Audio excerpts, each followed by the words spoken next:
நம்பிக்கையில் மகிழ்ச்சி, உபத்திரவத்தில் பொறுமை, ஜெபத்தில் நிலைத்திருத்தல். இந்த ஒரு வசனம் ஒரு முழு வாழ்க்கையின் வழிகாட்டி. நம்பிக்கையில் மகிழ்ச்சியாய் இருப்பது இது ஒரு சாதாரண மகிழ்ச்சி அல்ல. சூழ்நிலை சரியிருக்கும் போது வரும் சிரிப்பு அல்ல. இது உள்ளுக்குள் எரியும் நம்பிக்கையின் மகிழ்ச்சி.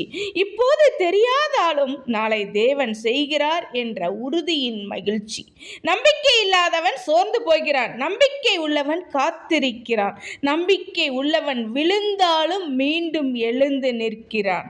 உபத்திரவத்தில் பொறுமையாய் இருந்து. பிரச்சனை வந்தவுடன் உடைந்து போகாதே. சோதனை வந்தவுடன் ஓடிவிடாதே. உன் கஷ்டம் உன்னை அழிக்க வரவில்லை, உன்னை உருவாக்க வருகிறது.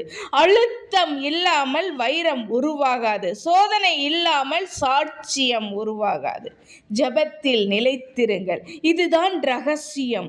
ஒரு நாள் ஜெபம் அல்ல, தேவையாய் இருந்தால் மட்டும் ஜெபம் அல்ல, உனக்கு வேண்டிய நேரத்தில் மட்டும் தேவனை தேடுவது அல்ல. நிலைத்த ஜெபம், நீடித்த ஜெபம். நீ ஜெபத்தை பிடித்து கொண்டால் தேவன் உன்னை பிடித்து கொள்வார். இந்த வசனம் நமக்கு சொல்லும் அதிகாரமான உண்மை.